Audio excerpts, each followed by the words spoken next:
Bismillahirrahmanirrahim. Assalamualaikum warahmatullahi wabarakatuh.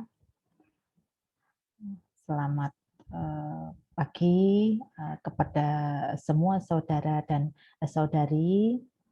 Memperkenalkan nama saya Tinu Dwi Cahyani. Anda boleh memanggil saya Tinu.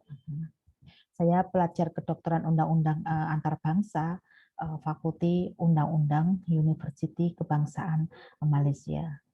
Saya berasal dari Indonesia, tepatnya Kota Malang, Jawa Timur. Saya dilahirkan pada 26 Maret 1983. Sistem panggilan digunakan mengikuti fungsi masyarakat. Status seseorang menjadi faktor penting dalam menentukan dan dititik beratkan dalam majelis rasmi. Gelaran yang di Pertuan Keagung, panggilan hormat seri Paduka Baginda. Gelaran panggilan hormat diraja, panggilan hormat itu Paduka Baginda KD YYM, ya, ke bawah Duli Yang Maha Mulia. Kemudian untuk gelaran panggilan hormat keturunan, panggilan hormat yang YM Yang Maha Mulia. Untuk gelaran panggilan hormat kurnian darjah kebesaran, panggilan hormat yang amat berbahagia. Gelaran panggilan hormat jawatan, panggilan hormat yang amat berhormat, yang amat berbahagia. Ya, ini untuk istri atau suami. Gelaran ketua jabatan persekutuan, ya, panggilan hormat yang berusaha. Ya. Gelaran yang di Pertuan Negeri Melaka dan lain-lain, duta besar, ya, panggilan hormat tuan yang terutama. Adat dan budaya Melayu sesuai dengan bacaan adat ialah suatu aturan dan cara hidup yang mencerminkan perbuatan, tingkah laku dan kepercayaan. Budaya ialah suatu cara hidup yang diamalkan oleh kumpulan tertentu dan meliputi sistem sosial, susunan organisasi, politik, agama, kepercayaan, adat resem, sikap, dan nilai. Adat dan budaya merupakan dua konsep yang saling bergantungan antara satu sama lain. Sudah tentu adat budaya Melayu menjunjung kesopanan dan toleransi sesama manusia. Adat dan budaya Melayu mempunyai persamaan dengan adat dan budaya di Indonesia. Saya belajar bahwa kebiasaan berkunjung, ya, adat berkunjung, ya, adat berkunjung di Malaysia tidak jauh berbeda dengan kebiasaan di Indonesia, ya, di mana Anda harus menghormati tetamu dan tuan rumah. Tuan rumah memberikan makanan kepada tetamu, tetamu mesti menghormati hidangan tuan rumah dan lain-lain. Maka adat perkawinan Melayu Malaysia, maka adat yang pada pendapat saya unik, di mana terdapat 5 fase, yaitu fase pertama itu merisik, yang kedua mencadangkan, yang ketiga bertunang, yang keempat perkawinan, yang kelima berdampingan. Pada fase merisik, di mana lelaki berjumpa dengan wanita untuk berkenalan dan lelaki memberikan cincin tanda cincin pemisah rotan, ya. Jika wanita itu bersetuju, maka tarikh fase cadangan ditetapkan. Kedua, fase mengusulkan wakil lelaki, ya, ibu bapak, yang akan mengusulkan kepada wanita diberi masa untuk berpikir jika diterima. Pertemuan berikutnya akan membicarakan mas kawin. penyampaian pembelajaran dan lain-lain mengenai perkawinan. Maka fase seterusnya adalah bertunang dan berkahwin.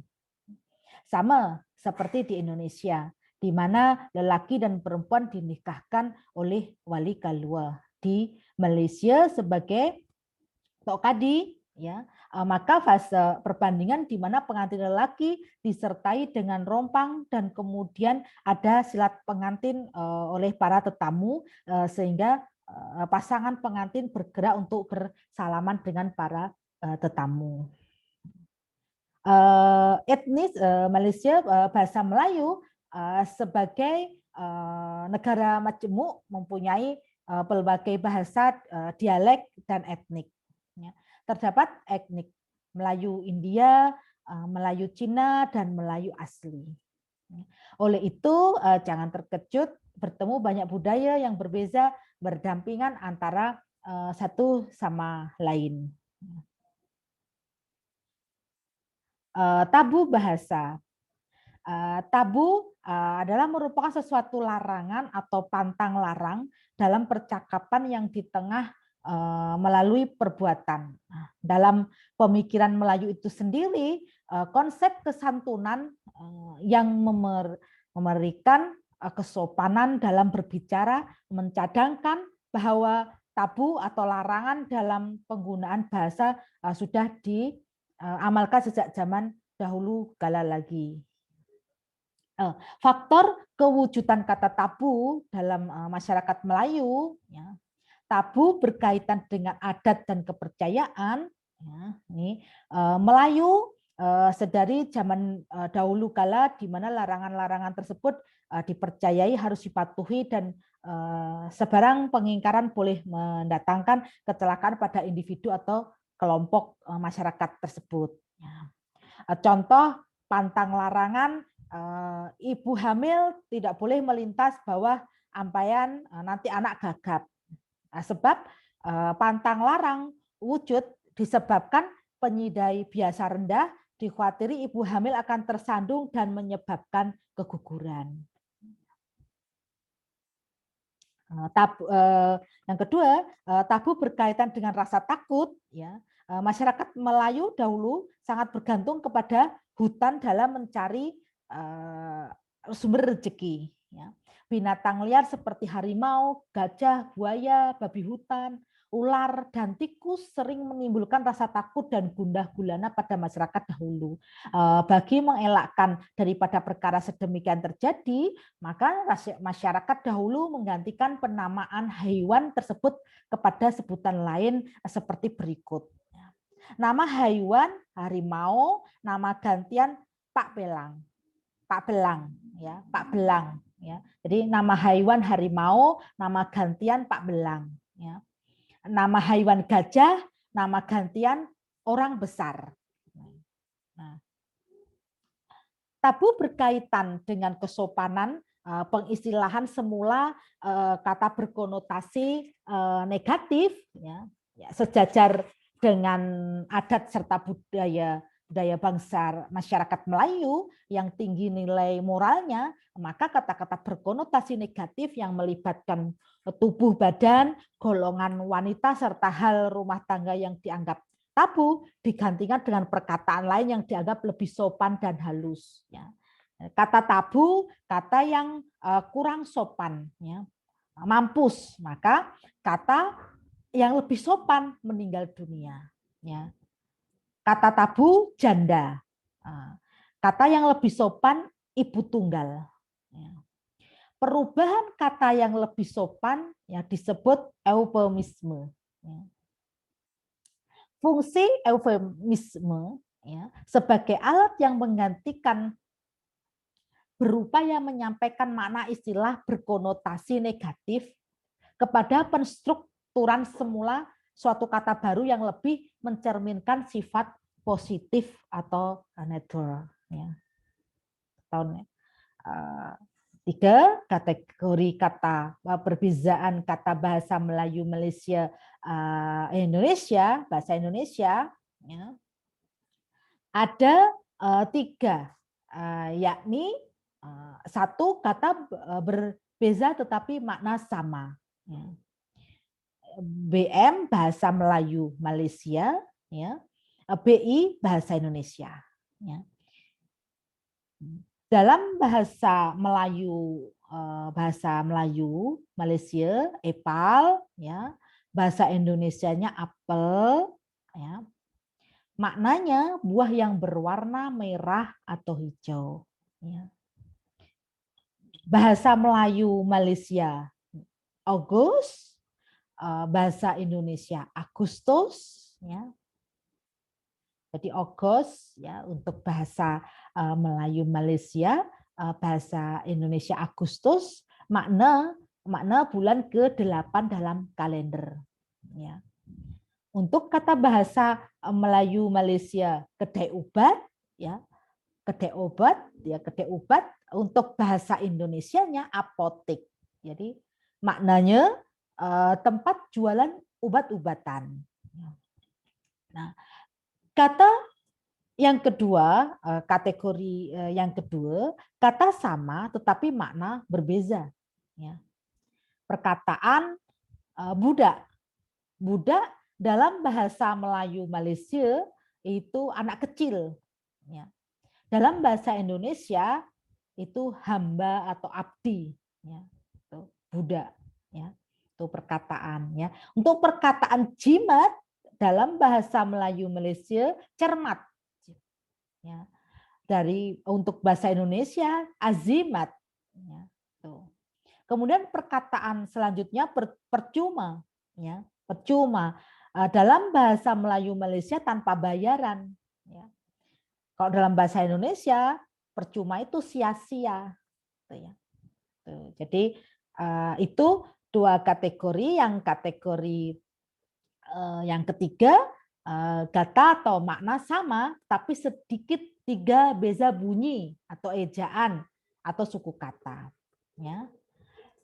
Bahasa Indonesia ini bahasa Indonesia ya ini BM ini bahasa Malaysianya bahwa ya bahasa Malaysia bahwa bahasa Indonesia bahwa ya. Jadi bahwa bahasa Melayu Malaysianya bahasa Indonesianya bahwa ya. Kalau bahasa Indonesianya itu arti ya maka bahasa Malaysianya arti ya bahasa Melayunya ya. Jadi bahasa Melayu ya sama bahasa Malaysia yang di sini yang Malaysia bahwa ya ini ya bahasa Indonesia bahwa ya bahasa Melayunya bahwa ya. Bahasa Indonesia bahwa bahasa Melayu bahwa ya bahasa Indonesia arti bahasa Melayunya arti ya.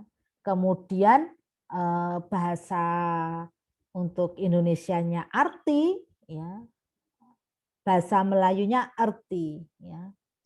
Kemudian bahasa Indonesianya resmi ya bahasa Melayunya rasmi. Itu beberapa ya untuk yang kata makna ya.